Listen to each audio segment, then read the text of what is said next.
안녕하세요, 바이스탠드입니다. 요즘 기후변화에 맞설 게임 체인저다, 핵에너지의 미래다, 이런 말과 함께 꼭 등장하는 기술이 있죠. 바로 소형 모듈 원자로 SMR입니다. 이른 그대로 기존의 거대한 원전을 아주 작게 만든 건데요. 공장에서 부품을 찍어내서 레고처럼 조립하니까 건설 기간도 짧고 비용도 저렴하고 심지어 설계적으로 더 안전하게까지 하다고 알려져 있죠. 정말 낡은 석탄 발전소를 대체할 완벽한 대안처럼 들리는데요. 오늘 여러분께서 보내주신 자료들은 바로 이 SMR의 장밋빛 청사진, 그 이면을 아주 깊숙이 들여다봅니다. 하나는 SMR이 실제로 만들어내는 핵 폐기물의 양과 종류를 분석한 2022년 스탠포드 대학교의 연구 논문이고요. 다른 하나는 SMR의 경제성과 안전성에 숨겨진 딜레마를 파헤친 2013년 보고서입니다. 과연 작은 것이 아름답다, 이 말이 원자력 발전에도 그대로 적용될 수 있을까요? 자, 지금부터 한번 제대로 파헤쳐 보겠습니다.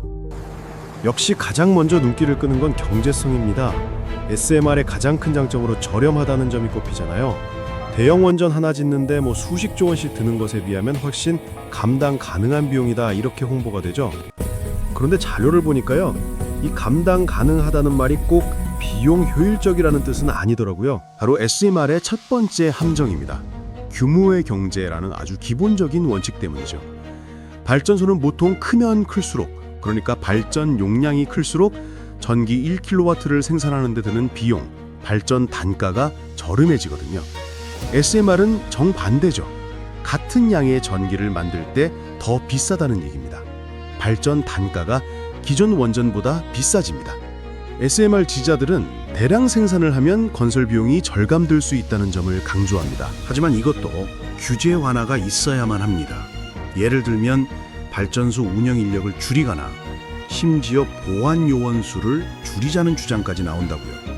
바로 그 지점에서 비용 절감이라는 목표가 안전 문제와 충돌하기 시작하는 겁니다.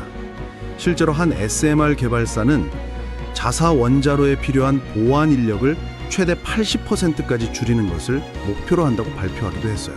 또 비상계획구역, 그러니까 사고 시 주민들이 대피해야 하는 반경을 기존의 16km에서 발전소 부지 경계선까지로 대폭 축소해달라고 요구하기도 합니다. 비용을 줄이려고 안전 요건을 낮춘다니, 이건 순서가 좀 뒤바뀐 것 같은데요. 경제성을 확보하려는 노력이 안전을 희생시킬 수도 있다는 건데, 사실 SMR의 가장 큰 매력 포인트 중 하나가 향상된 안전성 아니었습니까? 물론 SMR의 안전 설계는 분명 기존 원전보다 진일보한 측면이 있어요. 가장 대표적인 게 피동형 안전 설비라는 개념이죠.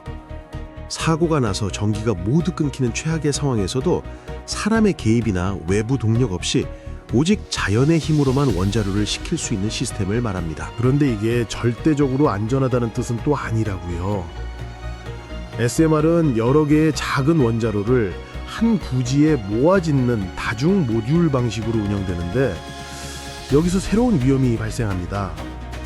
후쿠시마 사고가 우리에게 준 가장 큰 교훈 중 하나가 바로 여러 개의 원전이 동시에 재난을 겪을 때 통제가 얼마나 어려워지는가 하는 점이었거든요. SMR은 한 부지에 적게는 2, 3기에서 많게는 12개까지 설치될 수 있어요. 이 연쇄 위험 속에서 또 하나 지적되는 게 경락 건물입니다. 원전의 최후의 보루라고 불리는 그 거대한 콘크리트 돔 말입니다. 예를 들면 SMR의 발전 용량은 대형 원전의 5분의 1 수준인데, 무려 25개의 SMR 경락 건물이 대형 원전 경락 건물 하나 안에 들어갈 수 있을 정도로 작게 만들어집니다. 이제 SMR의 마지막 문제가 남아 있습니다. 바로 핵 폐기물 문제. SMR은 동일한 양의 에너지를 생산할 때 기존 대형 원전보다 훨씬 더 많은 양의 핵 폐기물을, 그것도 부피 기준으로 배출합니다. 2022년 스탠퍼드 대학 논문에 따르면 SMR의 설계 유형에 따라 적게는 2배에서 많게는 무려 30배까지 더 많은 폐기물이 나옵니다. 30배. 너무 믿을 수 없는 숫자 아닌가요? 이게 어떻게 가능할까요? 바로 중성자 누출이라는 물리 현상 때문입니다. 원자로가 작아지니 중성자들이 연쇄 반응에 동원되기도 전에 원자로 경계를 넘어 외부로 새어나가 버리는 것이죠. 문제는 중성자의 특성상 방사능이 없던 멀쩡한 물질도 방사성을 띠는 물질로 변해버립니다. 말하자면 원자로가 작아져서 효율이 떨어지고 주변의 멀쩡한 것들까지 핵 폐기물로 만들어버리는 것이죠. 설상가상 단순히 양만 많은 게 아닙니다. 일부 차세대 SMR은 냉각제로 물 대신 액체 나트륨이나 액체 소금 같은 특수한 물질을 사용합니다. 이런 물질은 화학적으로 매우 불안정해서 격렬하게 폭발하거나 부식성이 극도로 강한 불산가스를 만들어낼 수 있습니다. SMR이 남긴 사용 후 핵연료도 아주 심각한 숨겨진 위험이 하나 더 있습니다. 사용 후 핵연료에 플루토늄 239와 같은 핵분열을 일으킬 수 있는 물질이 기존 대형 원전보다 훨씬 더 높은 농도로 남아있게 됩니다. 만약 의도치 않게 핵분열 물질의 농도가 아주 높다면 핵 폐기물 더미 안에서 핵 연쇄 반응이 저절로 다시 시작될 수 있습니다. 이제 오늘 이야기를 종합해 보겠습니다. 작고 저렴하고 안전하고 깨끗하다는 SMR에 대한 단순 명쾌한 내력 뒤엔 너무나 복잡한 문제들이 은폐되어 있습니다. 저렴한 비용은 안전규제 완화를 전제로 해야 하는 것이고, 안전성 향상은 다중 모듈이라는 새로운 형태의 위험을 동반하며, 무엇보다 적은 폐기물이라는 주장은 실제 현실과 정반대였습니다. 새로운 기술이라는 장밋빛 전망에만 집중할 것이 아니라 그 기술이 필연적으로 낳게 될 폐기물 처리, 안전 규제, 그리고 경제적 타당성에 대한 투명하고 깊이 있는 논의가 반드시 함께 가야 합니다. 어쩌면 이것은 미래 에너지를 위해 우리가 어떤 종류의 위험을 감수하고 또 얼마만큼의 책임을 다음 세대에게 넘겨줄 것인지를 선택하는 그런 철학적인 질문일지도 모르겠습니다. 오늘은 SMR의 문제점에 대해 생각해보는 시간이었습니다. 앞으로도 바이스탠더 채널에서는 핵 문제와 관련한 여러분들의 궁금증을 풀어드린 많은 자료를 여러분과 함께 고민하고자 합니다. 좋아요와 구독 부탁드리며 다음 시간에 다시 뵙겠습니다.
음.